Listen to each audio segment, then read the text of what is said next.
Yo, prior to this, I did a recording and like 10 minutes in, I realized it was on automatic mode. And so the focus kept on shifting back and forth. And I was just like, damn, gotta do this again.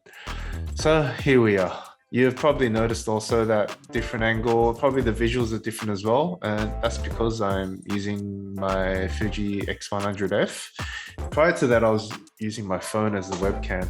If you see my very early episodes, I was using the X100F, but I had this weird kind of setup that was linked to the computer. And yeah, the quality was not quite there. And so, yeah, I gave that up and went for the phone. But then a friend of mine who's a DOP, DOP stands for Director of Photography, or you can call them cinematographers.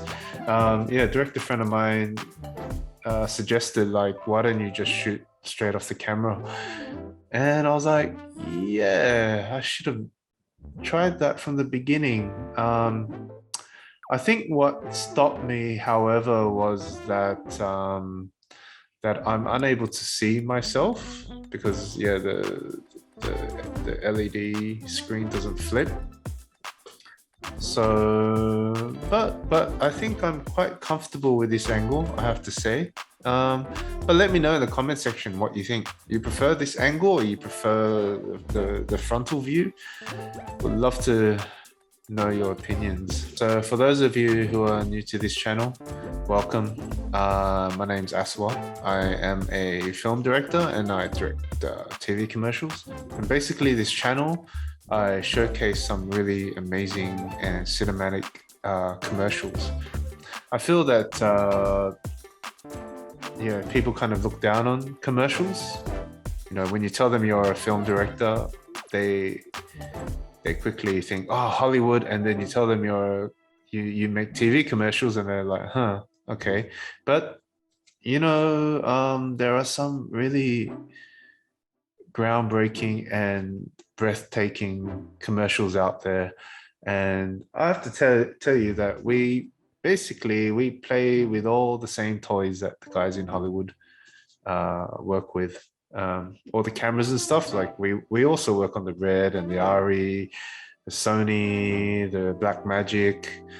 Yeah, you'd be surprised what goes into a TV commercial, especially ones that are large scale. Some of them are extremely creative, and yeah, hopefully I can showcase some really unique and breathtaking commercials that you may have not seen. Before we get to today's director, just like tell you what's going on my end. Yeah, I'm pitching on a few commercials. Funny thing is that lately I've been doing a whole lot of shampoo and facial cleansing spots. So yeah, it's interesting. Different but interesting, and yeah, I'm currently pitching for another shampoo spot, so yeah, let's see how that goes. Prior to that, I did shoot a commercial in Malaysia, which was like a 5-day shoot, extremely technical. And yeah, whenever this episode is out, currently it's in post-production, and yeah, it's gonna take 2 months to put together. There's a whole lot of CG and stuff involved, so maybe by the time this episode is out, maybe the spot that I worked on will be released by then. Let's see. But yeah, it was extremely fun, and yeah, let's see how it turns out. I'm very curious, and at the same time trying to be optimistic and just hope for the best. Hopefully it turns out really cool. So today's director is Sojiro Kamatani.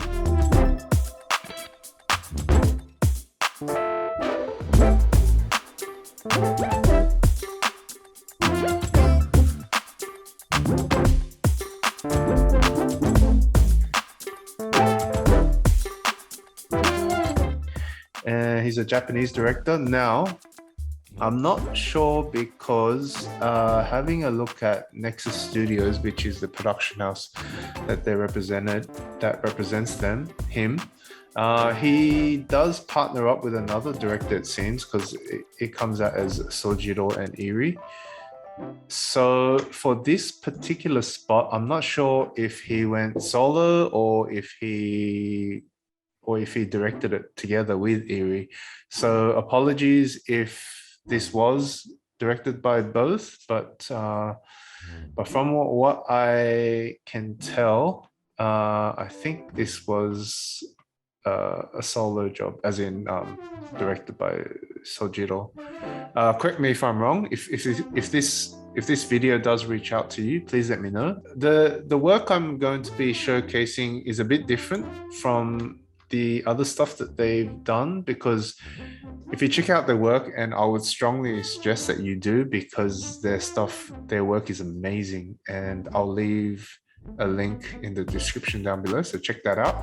But yeah, most of their work, from what I see, is very artsy and very like not dreamy, but quite abstract. And the colors that he uses, or what they use, is really pops, and really cool stuff. Really cool stuff. Do check out their work, because just scrolling through their stuff, it's amazing. So I came across their work when for this particular one, the Oculus Biohazard, the job I was doing in Malaysia, I was looking for a ton of references, because it was involves a lot of action and stuff like that. And so while I was looking for references, I came across this particular spot, which I'll be showing to you in a minute. So yeah, it's action packed, and for those of you who are familiar to this channel, you'll know that I love visual effects, and I love especially live action mixed with CGI, especially when it comes to photoreal effects. It's really my thing. I also love zombie apocalypse stuff as well. So yeah, this is like you'll see. It's a really amazing spot. Short, but there's a lot happening. If I can find a behind the scenes, that'll be really cool as well, but I don't think there is one. Yeah, so let's check this out. And here we go.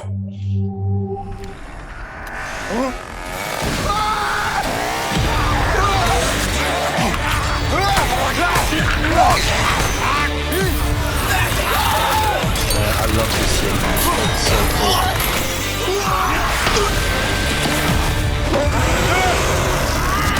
全細胞が震撼する。Biohazard 4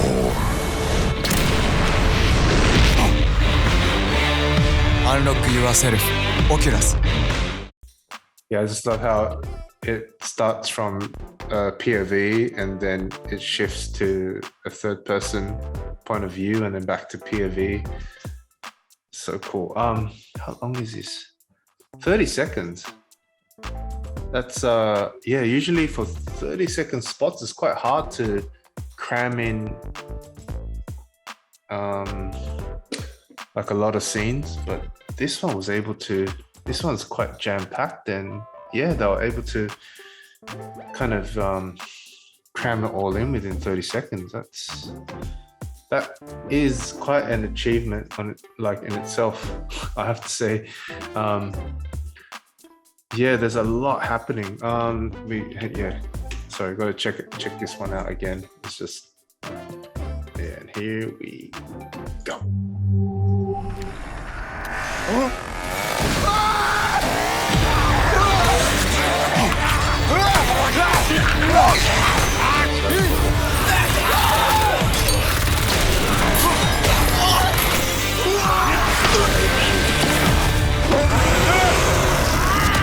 全細胞が震撼する。Biohazard 4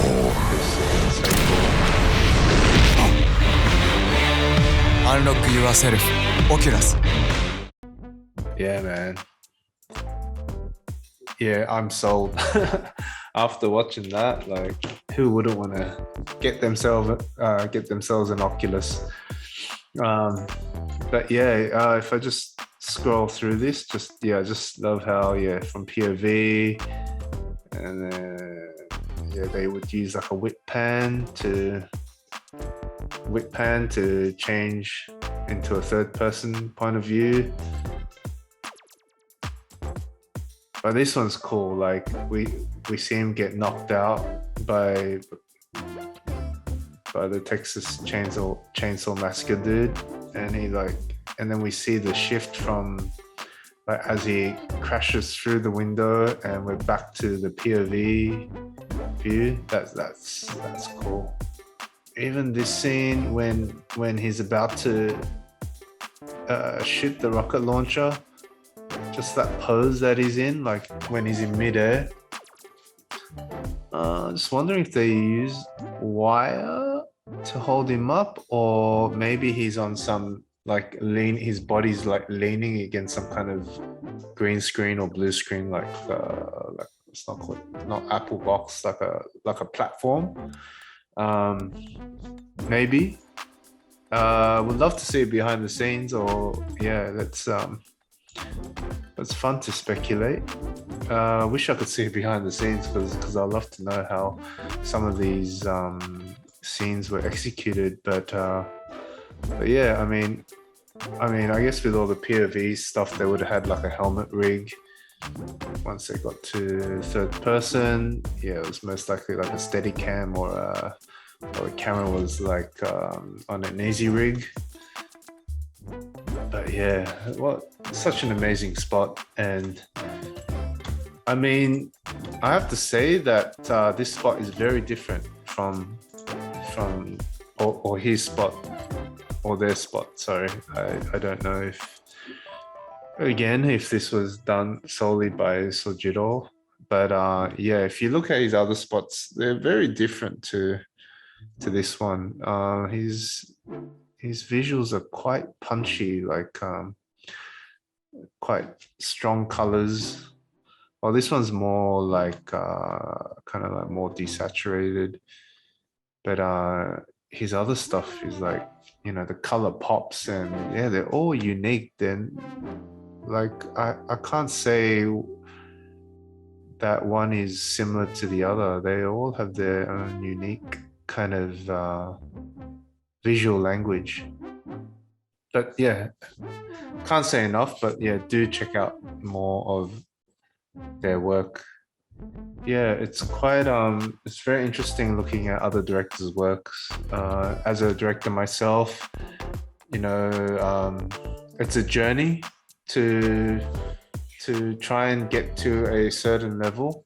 And I'm still learning as a director, and looking at work like this, it's it really gets your creativity like almost speechless when I look at his work, to be honest.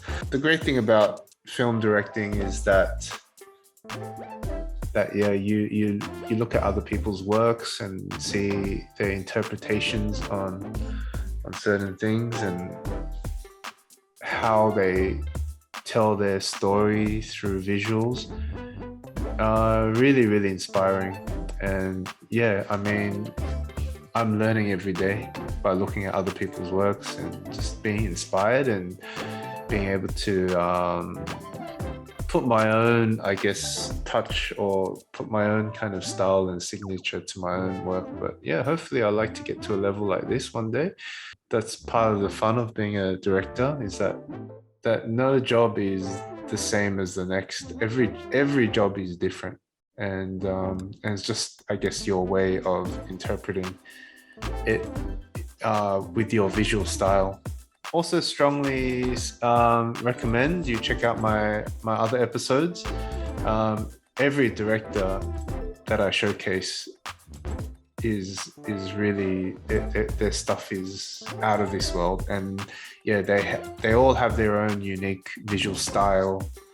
And I would strongly recommend, do check out my other episodes, like Solomon, obviously, Khalid, Dandy Felice, Show is another really amazing Japanese director, and there's one that he did for Panasonic, which I may actually end up showing in a future episode. So that one there is actually behind the scenes, and like I've showed some of my friends who are in the industry, and they're just blown away. They're like, "What?"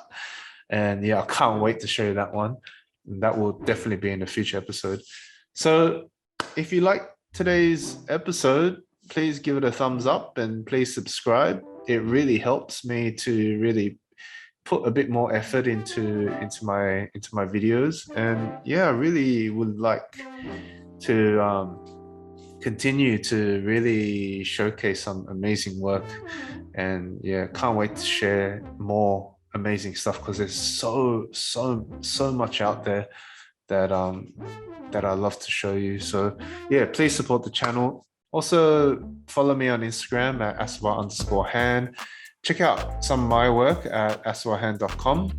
And yeah, let me know what things you'd like to let me know what things you like to see, or how I can improve this channel, or if you have any questions about the industry, or if you're a new director or someone who wants to be a director, or just curious about the whole industry in itself, leave a comment. I'm more than happy to answer them. So stay tuned for more awesome and future episodes, and yeah, I'll see you then.